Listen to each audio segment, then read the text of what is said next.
Start your business for the freedom of time. Now you're tired of the hustle and grind. There's gotta be a better way. It's time to listen to Chill and Prosper. Welcome to Chill and Prosper. You're ready to chill and prosper with Denise Duffield-Thomas. Hi everybody, it's Denise here and welcome to another episode of Chill and Prosper. And today I have a friend in the studio, which I don't do very often, and don't get too excited people, because people email me and say, can I be on your podcast? And I go, I don't do it.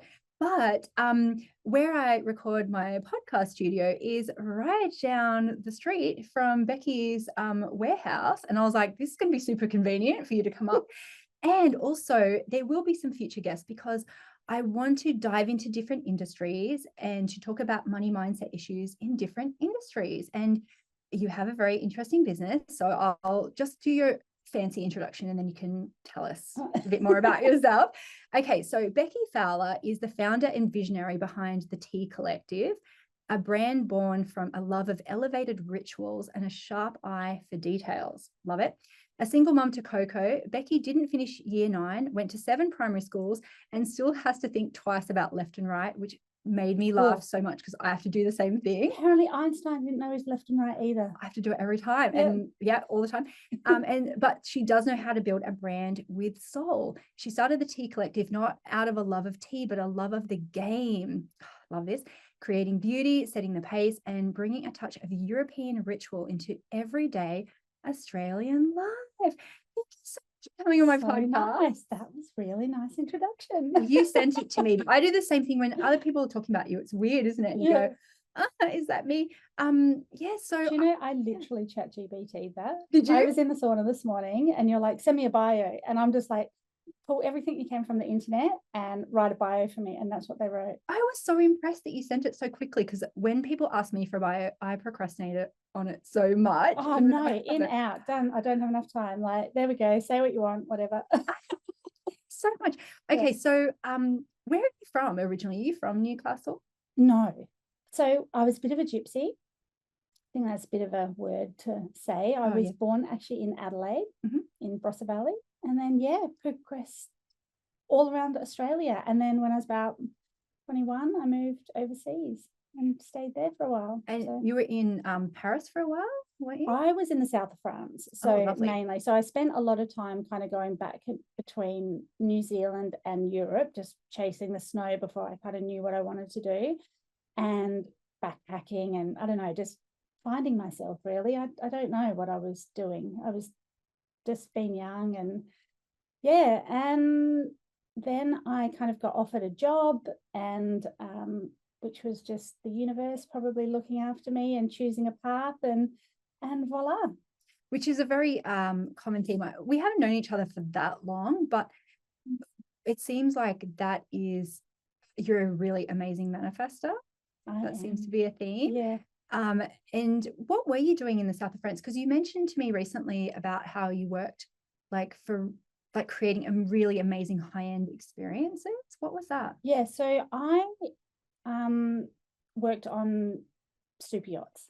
So but I kind of was really quick to work my way up to a chief, which is the higher position on the interior. So it was all about like creating ambience for people. It's about creating space, and you know, when somebody walks in, that it's those little tiny details that, you know, the everyday person isn't aware of. It's like, you know, the lighting, it's the smell, it's the music, it's how you interact with that person when they walk in. You've got to make sure that they feel good. Do you know what I mean? Just like calm, and and that's, I guess that was when you really pull my job apart. That was the end game. What was that job title? Chief stewardess. Oh, I love it. Yeah.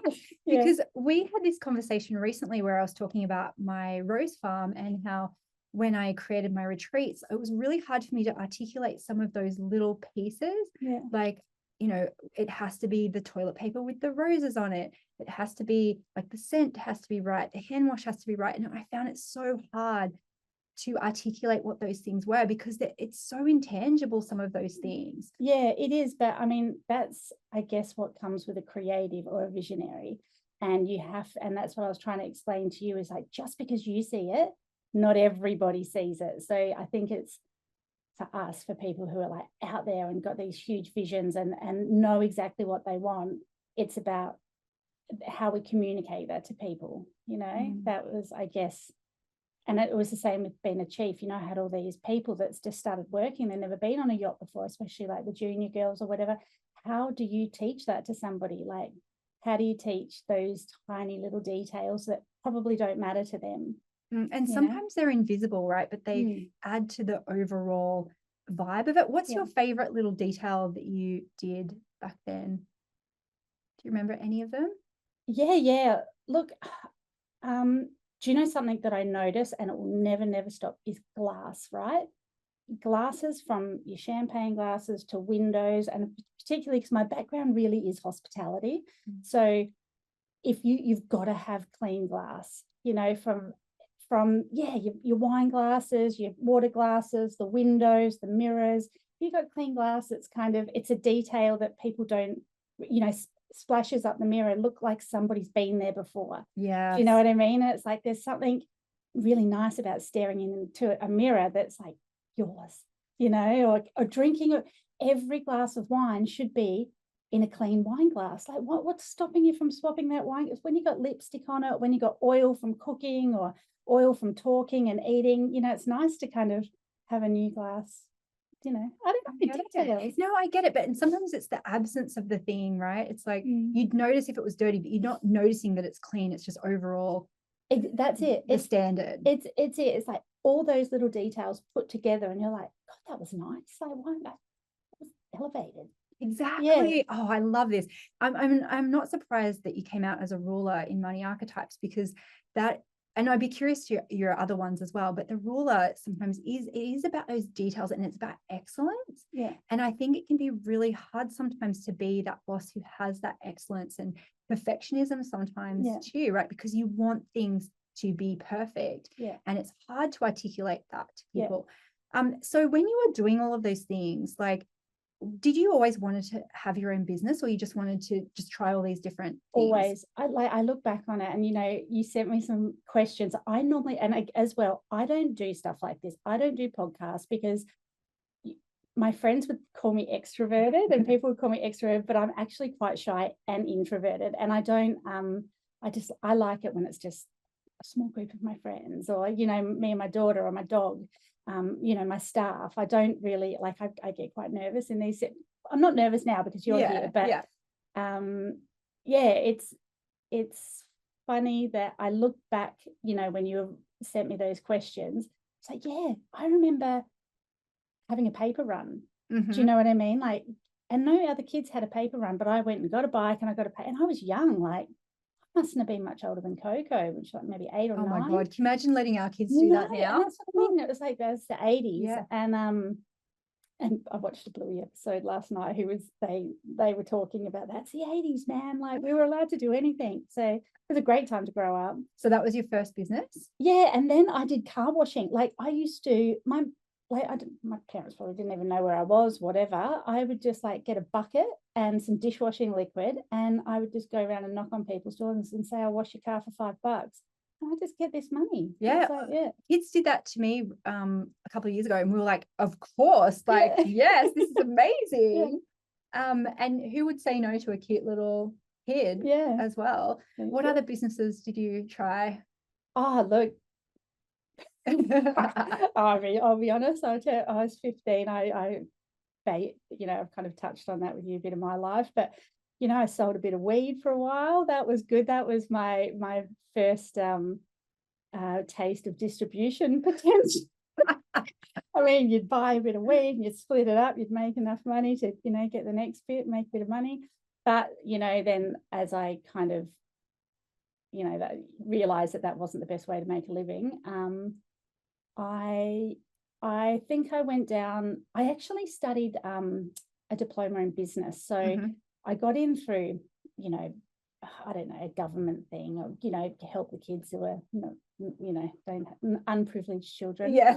And I did a diploma, an advanced diploma in business. And I think there must have been 40 people who started it, and I was the only one who finished out of 40 people. Yep. And And I really enjoyed marketing, and I hated accounting, but I really enjoyed marketing.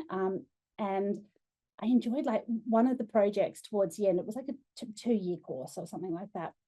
And I was working a bit, but I had to create a business and then create a business plan for it. You know, it was very, very basic. But I loved it. Like, I loved the detail of kind of putting all these things and naming the business, and, you know, working out the staff that I needed and the negotiation that I needed to get that up and running. And I think that's something that just always stuck in my mind.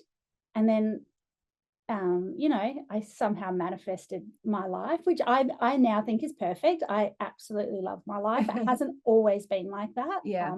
I've struggled a lot, you know, with lots of things, you know, on a personal level. But coming to Newcastle after all of that, I had some things happen, which I've touched on with you before, but, you know, I just kind of dove in and I knew nothing. I look back and it's like, it doesn't matter how much you set yourself up. I actually knew nothing, but the only way to actually start is just to start. Just to start. And I still have been 10 years now. I have had my business nearly, and I'm still learning. There is still so much I don't know. Yeah, I look back at myself 10 years ago and I think, holy shit, like, how am I here? It's just like disbelief. Well, I'm in awe when you talk about, you know, you went to Japan and I'm like, how did you learn how to be in the tea industry, right? Because you sound like an expert to me, but how did it even start? Why tea? Do you know, I don't know. It couldn't be wine. So, because I'd be an alcoholic. Oh, no, fair enough. Yeah, tea. But I love yoga. I'd always done travel. So, been over in Europe when I'd kind of split between, you know, seasons. That's how I lived my life, was either the winter where we were building boats and, you know, I'd be overseeing certain aspects, you know, finishes and things like that in the build, or if I had the season off, I'd be in a skiing somewhere. So why tea? We've both got ADHD, but what was I talking about? Tea. What tea? Why tea? Picking that up. Okay. That's so good. So tea. I whenever I'd go, I would always do these chunks of time where I would invest. And I didn't realize I was investing back then, but in these yoga and health and detox retreats. Potentially that was because I was partying so hard, like during the summer, that by the end of it, I'm like, oh my God, but I genuinely enjoyed it, you know, going and doing yoga 3 times a day, meditating, you know, eating really clean. I love food. Mark and I used to do that before we had kids too. We'd go on a retreat and drink green juice and have enemas and stuff. Yeah, exactly. Yes, saunas, enemas. You feel so good. Yeah. Cleanse. Get ready for the next season. But yeah, and I guess that along the way, it was just this market which I was naturally seeing evolve, where I looked at myself when I was 18 and 19, and it was a bit, you know, messed up or whatever, and, you know, I probably was living on the more wild side, but I was like, these 18 and 19, 20-year-olds, no one, like, they're not drinking like they used to, you know, like, oh God, and even now, even more, like, less so, right? It's crazy. Like, and I love mixing things, and I would, like, my friends would come over, particularly one friend, Jo, I don't know if you know Jodie, but she would come over and she knew that I wanted my own business, and I was kind of looking at all this stuff, and I made her a tea this one day, and she was just like, you know, what about tea? It was, and then I just started Googling it, and I think that's the number one thing, is that if you want something, just start. So I had another friend, and which has always stuck with me. Her name's Minjara. If you're listening to this, Minjara, I admire you so much for this. But and we haven't spoken in years. You lose track with people, but she was such a savvy person, you know. So she quit the job. We were both working at wherever we were working, and she quit. She hated it. Hated working for the man, you know. So she was like, I always wanted to have a job where I was just sitting in a cafe, because we were living on the Sunshine Coast then, sitting in a cafe, looking at the beach and working and drinking coffee. She said, I see all these people doing it. I'm like, what the fuck fuck are they doing? Yeah. Like, what are they working on? She said, but I wanted to do it. So you know what she did? She quit her job and she got her laptop and she went down to the cafe and opened up her computer and just sat there pretending to type, right? No idea. Yeah. Just manifest. Do you know what she ended up doing? She ended up starting like this little website that was selling hotel accommodations in Bali. Oh, wow. And and it just started off with one property. So she contacted one property and said, hey, can I sell your room? And then that spread and spread. And then all of a sudden she had this website and she specialized in these retreats and she just created her business sitting there at home. It's like, and all she did was start. Yeah. You know, like, so many of my friends, same thing. It was just like, I just did this one thing and then I did one thing and then I had a business. Yeah. And okay. So you just went, okay, what about tea? I just said, what about tea? And then I actually was Googling it. I'm like, you know, how do you get into tea? How do I learn more about Literally, tea? you just Googled it. Yeah, I was just Googling, how do I learn more about tea? Like the blending. And then I met the most amazing woman, Sharon.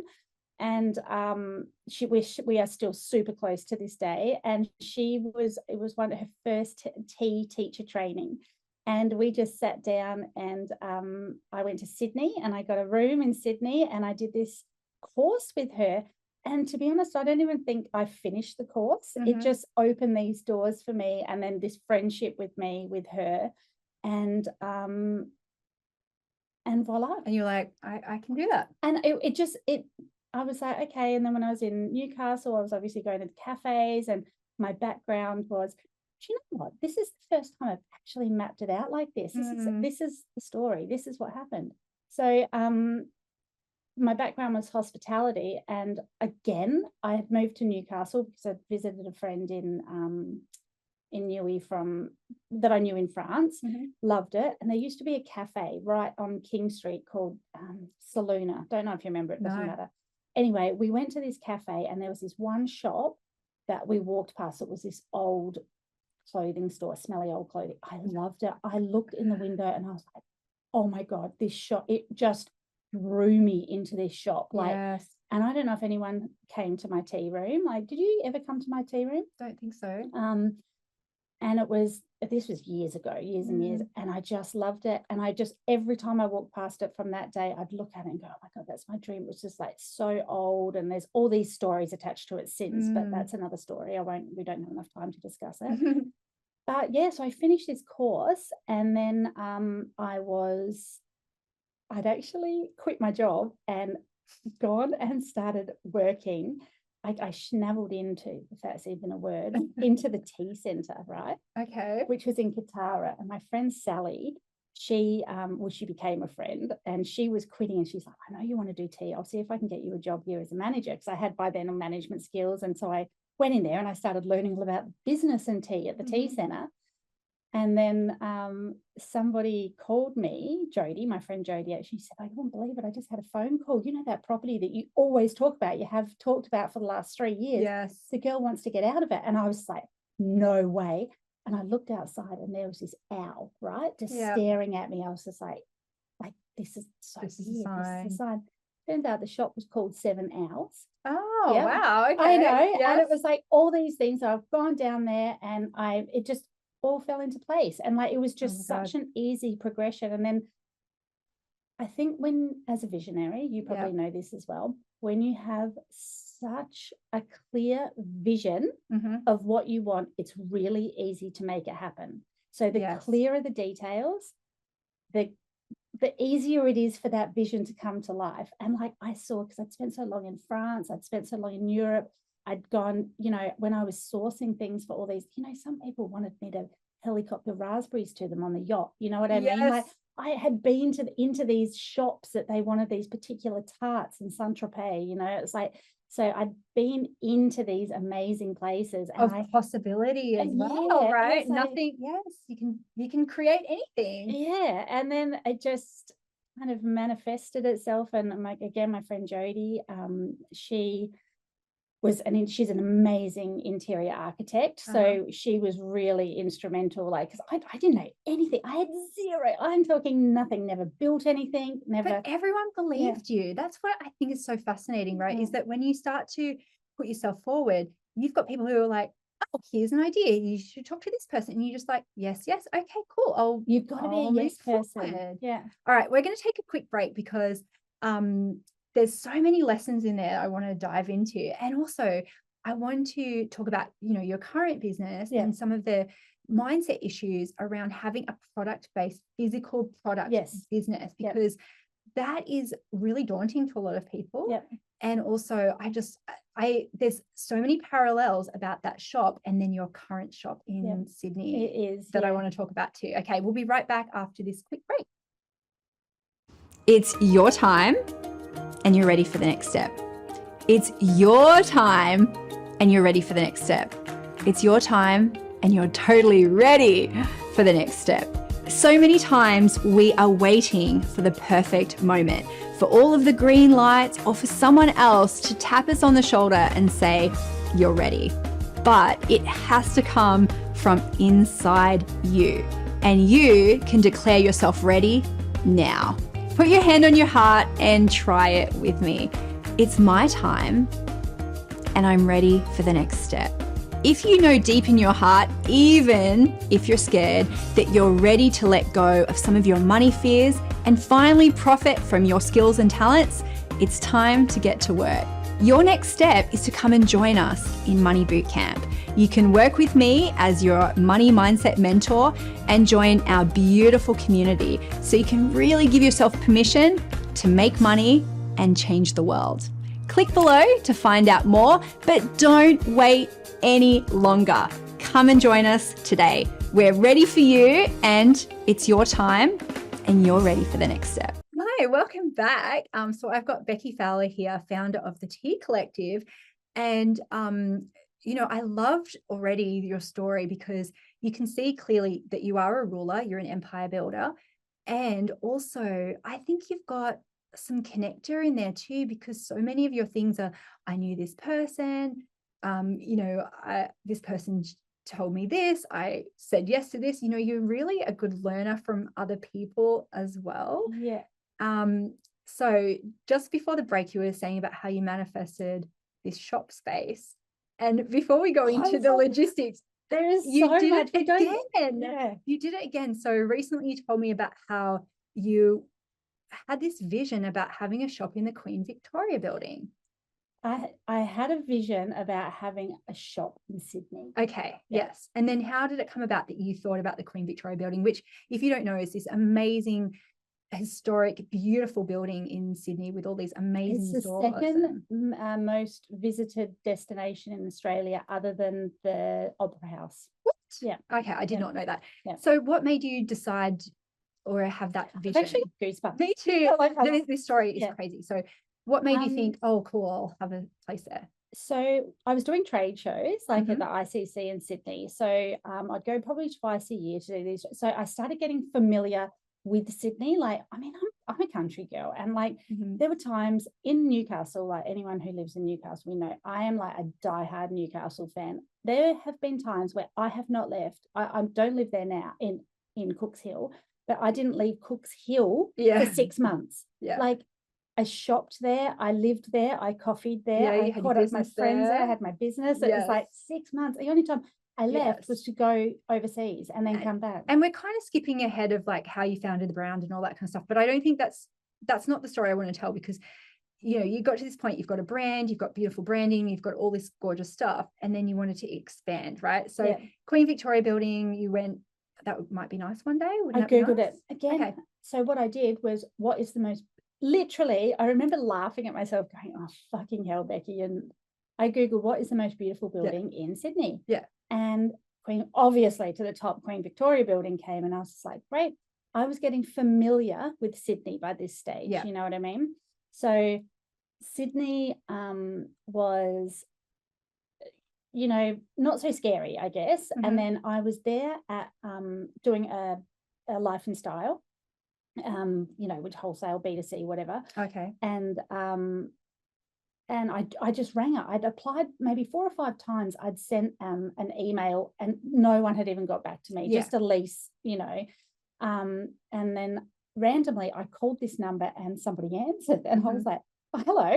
And he's like, oh, hi, like, what for whatever. I said, oh, like I've put in a few applications, and he's like, you know that the Queen Victoria is at 99% occupancy, like, you know, there's a 5-year waiting list, like blah, blah, blah, blah, blah. Really tried to fob you off. Oh, not trying to fob No. you off, but just setting my expectations. Right. And he actually said that to me. Like, I was like, look, I'm in the ICC. I've got a few hours to kill. Can I come down?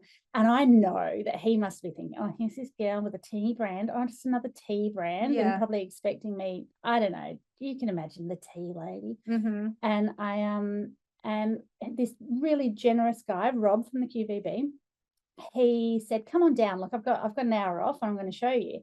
So I ran up to the QVB, and it was the first time I'd ever been in the QVB. And it was just like, it's magical. Yeah. What the fuck is this place? Like, I knew I had to be there. And very European too. We don't have a lot of stuff no, like that in Australia. No, except for the post office at Coco. I was driving through town yeah. the other day, and Coco looked up at the Newcastle post office. She said, "Mummy, that looks like a little QVB." I'm like, "It does." True. Yeah.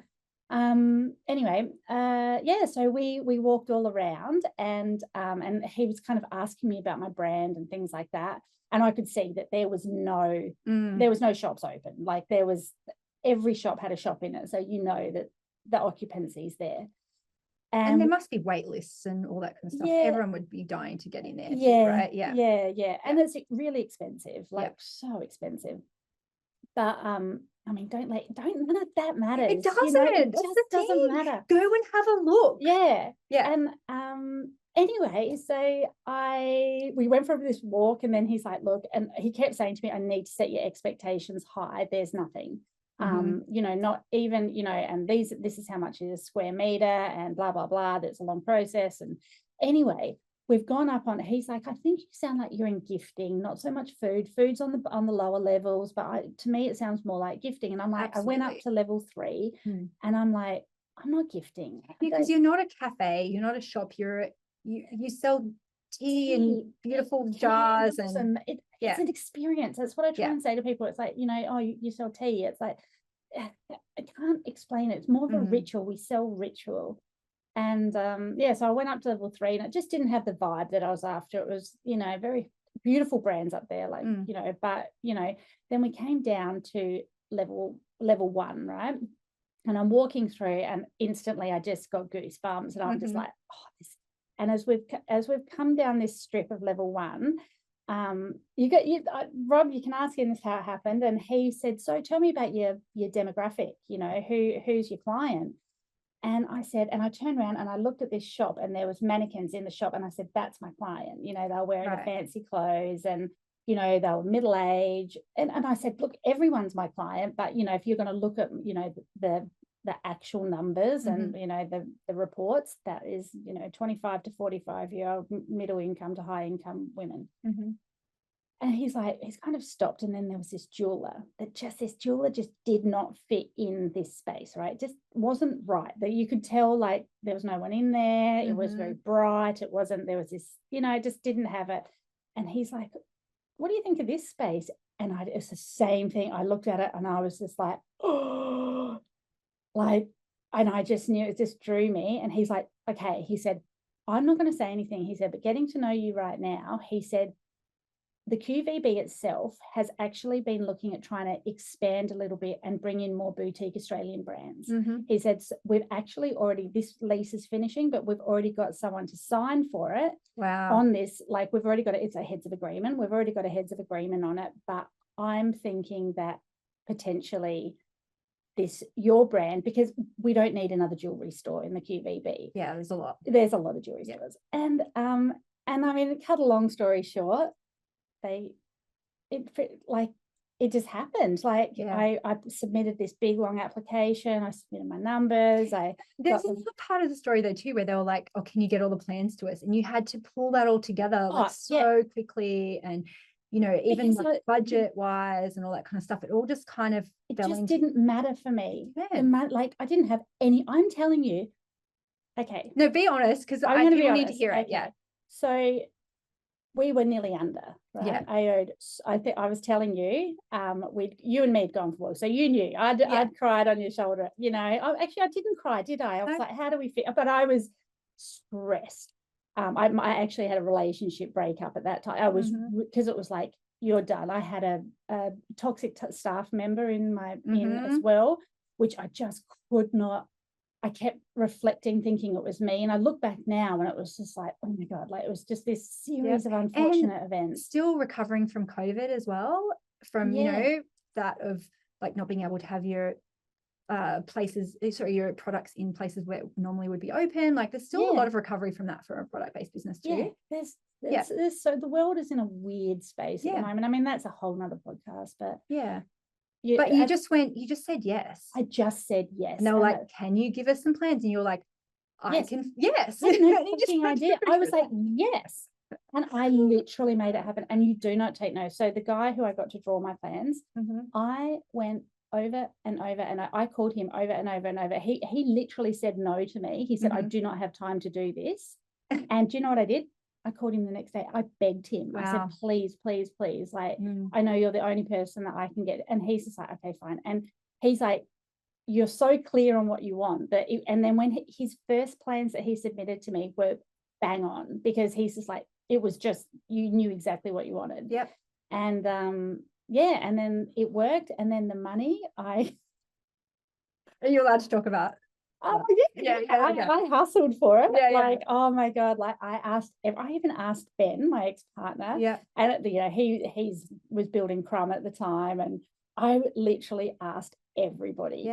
I mean, I'm a single mum. I couldn't get a loan because I'm a single mum with my own business, and then I just kept saying it's going to happen, it's going to happen, it's going to happen, it's going to happen, and it did, and it came through with the actual person I wanted it to come through with, who put a lot on the line. He could have, he's a really good guy, and it came through at a lot of personal thing for himself, because he'd had some other, it doesn't matter, that's not the story, but you pulled it together in like a couple of weeks, right? Oh, if that, like the original. So the first thing I did was had to write a business plan for him, for investors. Wow. So instead of writing it for the QVB, I kind of jumped it, and I was like, I need money. It's not worth me submitting this plan to the QVB if I can't get the money. So the first thing I did was I had to sell this vision to somebody who would invest the amount of money that I needed, which I'd already worked out what it was. Yep. And then it just progressively happened, and then it was well and truly over budget, like, because you need heritage, you need occupational certificates, and it was like, then shipping went up, it was just totally, and I just hustled and hustled and hustled. I called up, and I was not scared, and I look back at that and I just think, God, just made it happen. And I was tired. I was really tired. Such a beautiful store. It's so beautiful. We just won so many awards. Did you? What one was it? I got 2 Best Tea Retailer Australia, and then 2 weeks ago, I'm sure I saw you since then, and I won Best Special in Sydney City, Best Specialized Retail Business. Yeah, it's crazy. Yeah. Oh my God. And it's like, you said yes, but also you asked, do you have space? Can I come and see you? How many people would just go, oh well, it's not meant to be, it's not going to happen? And it's like, you just went, but I want it. Yeah, exactly. Would it be nice? And why not? My thing, I don't know, I'd be interested to know what your thing is with the money side of it. Is it, maybe it's because I come from not having any money, so that's not important to me. I want money. I'm not going to deny I want money. I want some money. But it was never about the money. I never stopped to go, shit, I'm lose everything. Because it was like one or the other. It was like the end, like I was saying before we jumped and I got on my ADD tangent. The end of, like, not the end of last year, the end of the year before, like I'd been sat down and told, you're not going to make it. You are literally not going to make it. There is no, and I'm like, fuck, like the warehouse and everything. I needed to turn over $1 million just to break even, to pay my staff, to pay everything. So I needed $1 million, and that's hard to sell $1 million worth of tea in a year. Absolutely. So I was like, okay, so I just sat down, how am I going to generate $1 million? How am I can't do it online because I've been trying, that's where all my money's gone. I said I was spending it on ads, and I was spending it on business consultants, and as in Google AdWords and yeah. stuff. And for me, it didn't work because I had a small product. Yeah. But so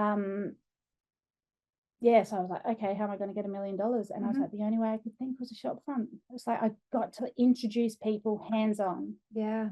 Absolutely. So all right. No, it's good. So let's take another quick break, and then I've got another couple of questions for you to finish up, and then we're going to go have a quick lunch as well. Yeah. Okay. All right. See you guys in a sec. Hey, I'm Tennille Williams, and I'm a member of Denise's Money Bootcamp. I'm a dog trainer and business and mindset coach, and I help dogs and people to live their best life by changing their mindset and behavior. It all started for me with Money Bootcamp when I read Denise's books. And it took me quite a while after reading the books to decide to join the bootcamp. But after reading Get Rich Lucky Bitch, I achieved so much. Things really took off for me, and my mindset improved so much to the point that we built this house, and I figured, why am I putting this off? If her books have helped me so much, it can only get better inside the Money Bootcamp, and that has proven to be true.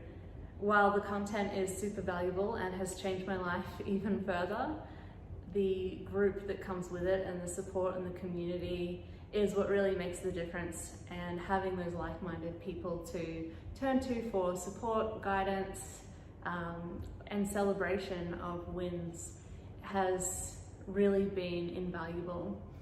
I joined Money Bootcamp at the very beginning of 2020, before we knew what was to come that year. And when everything happened with the pandemic, I really thought, okay, maybe this isn't my year. But because of what I had learned about my money mindset, I knew that there was still abundance all around me. I was able to save up and build the swimming pool that we've wanted, that I thought would take many more years to be able to afford. And now it's out in the back and we can go swimming in there. And I've doubled my monthly income in my business. So that's just a glimpse of what Money Bootcamp and Denise has helped me to achieve. And basically, I can't recommend it enough. If you're on the fence or you've been thinking about it, please jump in, don't hesitate. I don't think you'll regret it, because I certainly don't. It's really interesting. I thought I was going to ask you questions about logistics and stuff like that, because I think sometimes like people will be like, oh, it's all right for you, Denise, you've got an online business, you're not in the real world of like having to do logistical stuff.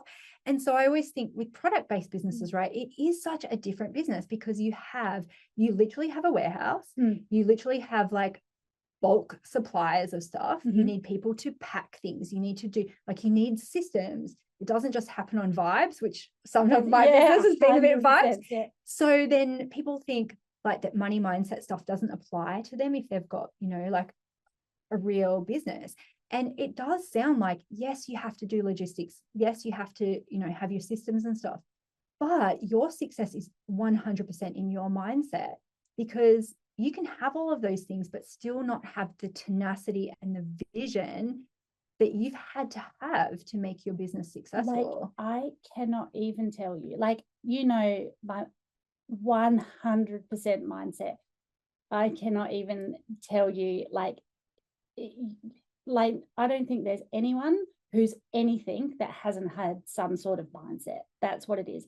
I went in when I got like, I won't let's just talk about the warehouse, like not even everything else, but I got that warehouse somehow, kind of similar way to I got the QVB, manifested it.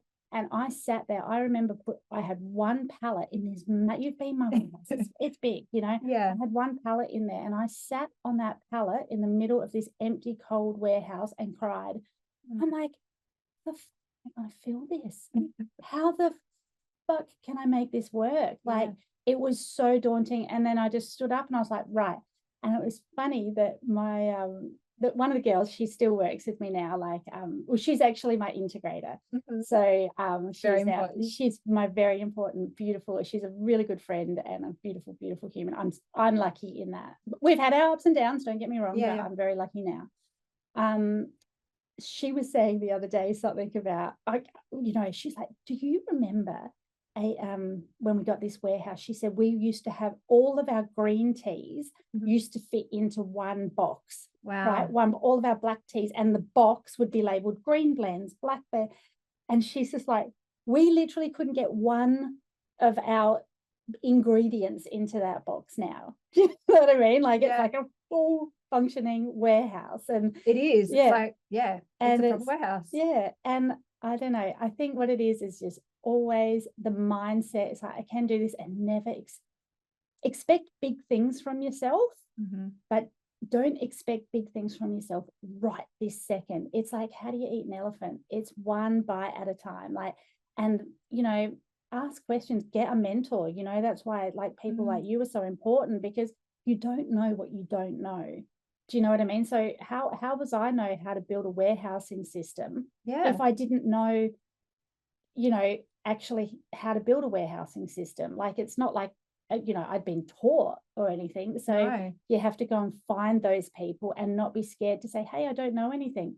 And always don't ever lead. I find the people who fail in business, and this is probably me being personal, I hope you're not one of those people if you're listening, but I find they're the ones who don't ask questions, or when you try and offer them advice, or you know, that they're, I already know that, no, I've already got this like this. I mean, I would listen to anybody. I prefer to listen than to tell. So and I think that's probably how you do it. And then once you kind of, you know, get that mindset that you can do it, and you're open and you listen, then and you build good systems. That's the thing. You sat on that pallet with one box, and then you're like, I'm going to sit here and cry. No, what's the next thing I'm going to do? Okay, I have to unpack. I have to do the thing. Okay, now I'm going to do that a bit better. Now I'm going to learn how to do this. Okay, and you just do it. And one thing a day. I mean, there's so many little things that you can do online, or, you know, following your, I mean, this is not a pitch for Denise, all right, like at all, but it's true. You know what I mean? Like, you know, you find something that aligns with you and the way you, like, you know, both you and I, we have ADHD, so it is hard to like pull us together, and I need those kind of checklists, or I need an integrator, you know what I mean? Because if not, I can just, you know, shoot for the stars, but I'm shooting for every star. Absolutely. Not, you know, so but it's hard. You've got to shoot for one, you know, because it's too many, and it's like you just get split and overwhelmed, and you know. But well, on that, how do you stop? Because especially with rulers, right, empire builders, you always see the next thing. It's not like, oh, I'm going to have this one, I'm going to have it everywhere, I'm going to do gifting, I'm going to do candles. How do you keep that from being a sabotage? Okay, that was good. All right, good. Because that must be really hard, right? It's hard for me. Yeah, it's not hard for someone who's a numbers person, right? Do you know what I mean? Yeah. A numbers person would just be like, and easily just whack it out, you know, and be like, no, that's not worth it, that is worth it, run the reports, it is what it is. Yeah. So you have to be prepared to hand over at some point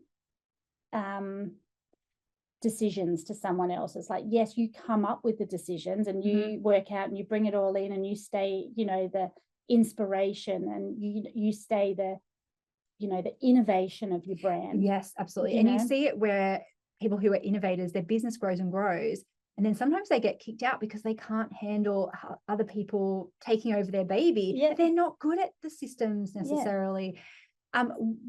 How have you dealt with like pricing and stuff? Because when you have a physical, like, you have to be so careful about that, right? Of like the packaging, and, you know, with your brand, it's so elevated. You have to make sure that's all priced in. And I can imagine that's a really tricky thing to navigate. It is such a, like, there's two ways that you can do it. You can either, you know, have your cost of goods. So this is how much this landed product costs. And especially like if you were buying in from wherever it is and having one product, it's easy. But if you're bringing in lots of little products and making a product with lots of little ones, and then manufacturing of some sort, it could even be let's say a candle maker. They've got to bring in the fragrance, the wick, the vessel, the wax.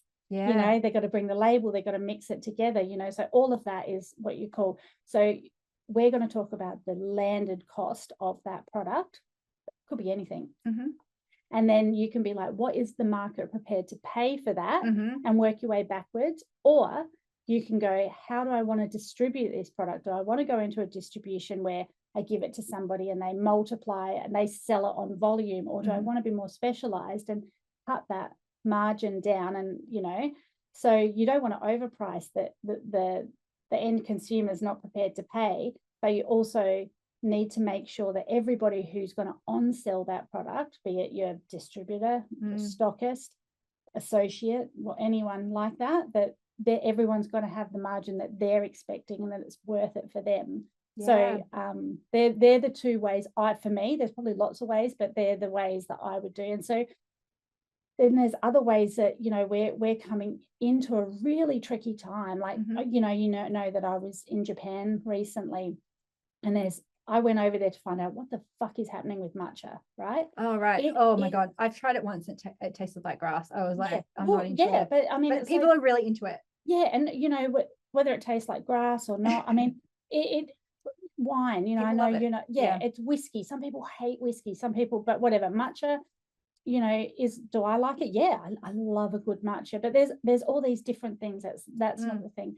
But what's happened is, obviously, when there's a demand for something and you've also got a really small, like, you can't produce matcha fast, right? It's a really slow, it's a lot, you know, and the higher quality and the more artisanal you want it and all the rest of it, it's going to come with a price point. Yeah. So what's happening is the cost is going here, and then everything's going up, you know, labor, shipping. Absolutely. You know, so people want this really exquisite product, and I'm just talking matcha at the moment. I'm sure it goes across everything, but how do you convince that end consumer that it's worth paying for that? Absolutely. You know, and sometimes you do that through branding, right? Elevated branding. And I know that you've elevated that so many times. And also the fact that you have a shop in the QVB. Now that is part of the story and the brand. That was the reason. And it's, you know, it becomes a special thing, because I think with pricing too, you can get a tea at any price. Like, there's literally a tea for every budget from everything, right? And so you just have to really choose. And I know that you've had to really fight for this sometimes, with people going, well, why don't you go into like mass market shopping centers, like, you know, IGA, whatever. And you're like, it's not our brand. Like, you have to be so protective of that. Or, I mean, you were there when that happened, you know, that particular. So you have to really stand true to who you are. And it's like, you won't ever see my brand in supermarkets. That was something that is a non-negotiable. And also, it's not like people then go, oh, I can't get any tea now because the Tea Collective is not in like, it's like, but it's not. There's always a match, but you have to be so true to it and not try and be everything to everyone. But then on the flip side, you also need to be flexible, because, you know, what's this word, pivot? Sometimes you do need to pivot, because, I mean, look what's going on in the world at the moment. And I'm only just talking basically with the tariffs, and because for me, you know, I import a lot of stuff from China, you know, China grows a lot of tea and China has the packaging, and I export to America. You know, I've got shops in New York, and not my own shop, but I've got retailers in New Orleans. And so you have to be flexible. So it's like, how do I navigate that? Because, you know, now anything that's made in China has been hit with these tariffs, and I'm already a premium product. Are people really going to pay an extra, you know, double the price, which is putting my tea at over $100?